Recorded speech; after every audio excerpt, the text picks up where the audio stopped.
Hello and welcome to another edition of Metal Detecting with Lugnut. Got a new permission. Very nice people. House is 1939 and it was the first door I knocked on that had somebody home. So this is cool. I've seen this house for a long time. Let's go see what's under the grass. I started here at the beginning of the sidewalk that leads up to the house. There's my very first tone, and I have a sinking feeling that this is the first time I've gotten something really awesome on actually the very first target. I mean, look at this, I haven't touched it yet.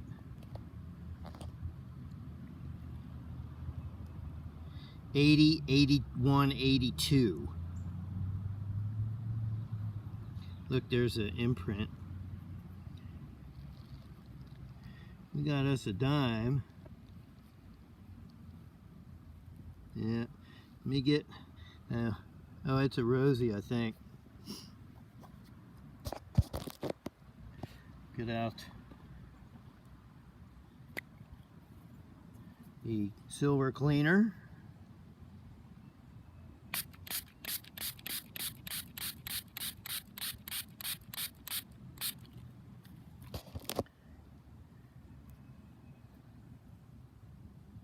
It is indeed a Roosevelt. Well, that's amazing. A silver on the very first tone. Outstanding. Well, I think there's a lot. This house is 1939, so there's a lot of potential here. Well, there we go. 1948 Roosevelt. Literally the first beep of the detector on this hunt. So we can only hope for more things. The owner saw me digging. She came out and said, "Oh, you found something already?" She says, "I get everything from 1943. So if I find anything from 43, it's hers." So that'd be a Mercury dime or a Washington or something. We know the pennies don't live, but this will be fun. Next target. Next target, just a couple feet away from the dime, was a 7980 signal. There's the imprint on the left. And like the dime, 1948. So we got us a wheat penny. This is going to be a great yard, I can tell. Next target. Next target is a full-on 80, 7980. Thinking another wheat. Instead, it's a 1959 Memorial, first year. And again, if you're new to this channel, 1959 is the year I was born. So that's my penny. Now when I set my detector down, it signaled an 85-86. So let's go over there and see if that's a clad quarter or not. Okay, cut the plug, flipped it up. You can see a rim over here.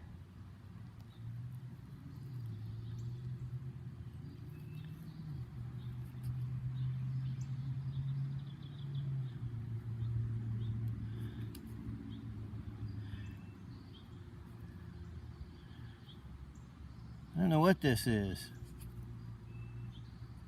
It's about quarter size. Let me clean it up.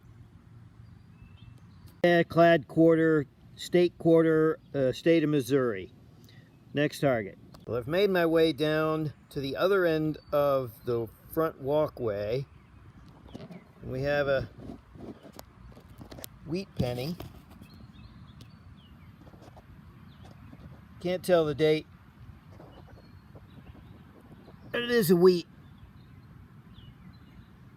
It's probably a later wheat. That's still good, so I'm going to work my way back down the other side of the sidewalk. Go back to where we started.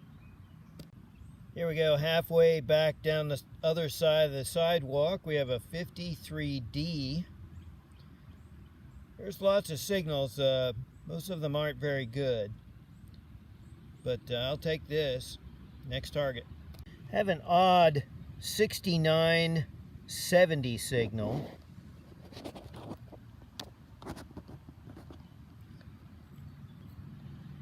It's fat.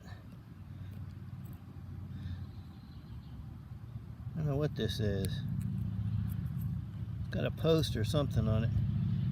Almost like a button. Let me clean this off. I'll be right back. Now this is interesting. We have a gold gilt button, DMS.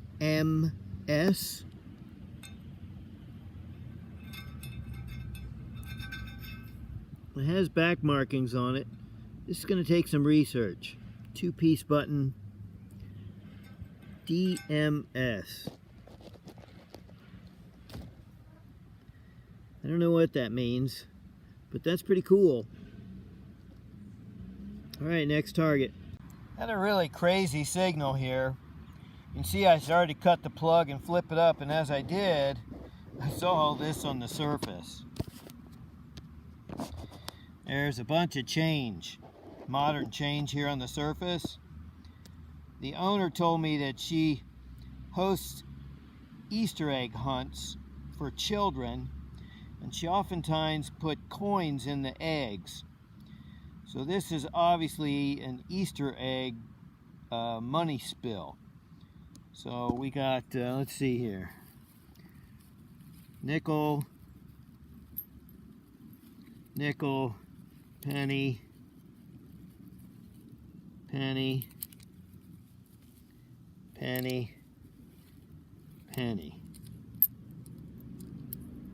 We got 24 cents.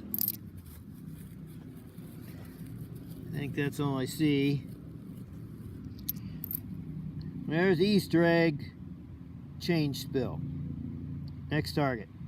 Here was a very solid 45 signal, and this is a suspender clasp. See, there's the teeth. This is very fragile. And I cracked it ever slightly right there, just scrubbing some of the dirt off it.